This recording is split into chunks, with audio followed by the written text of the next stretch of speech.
আসসালামু আলাইকুম, সবাইকে ওয়েলকাম করছি আমার নতুন আরও একটি ভিডিওতে। আজকের ভিডিওতে আমরা দেখানোর চেষ্টা করব কিভাবে একটা ভলিউম খারাপ হয়ে গেলে চেঞ্জ করতে হয়। চেঞ্জ করার জন্য আপনারা দেখতে পাচ্ছেন আমরা ভলিউমের নাটগুলা খুলে নিচ্ছি, আর ভলিউমটার কী সমস্যা ছিল এটা আপনাদের দেখানোর চেষ্টা করব। প্রথমে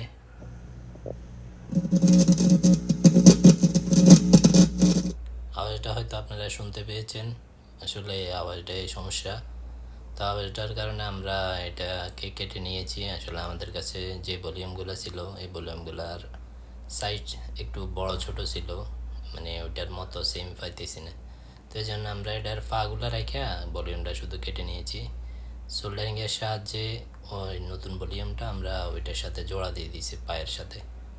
কাজটা একটু অনুভবে করতে হয়েছে, কারণ আমাদের কাছে স্ট্রোকগুলা আছে ওইগুলা একটু বড় ছোট হচ্ছে, এই জন্য এইভাবে করতে হয়েছে।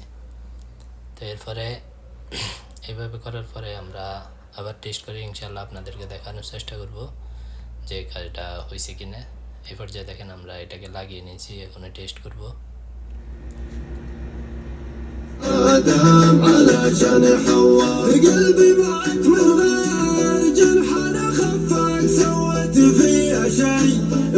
এবার যে আমরা এটা রেডি করে নিয়েছি কাস্টমারের দেওয়ার জন্য। সবাই ভালো থাকবেন, আসসালামু আলাইকুম।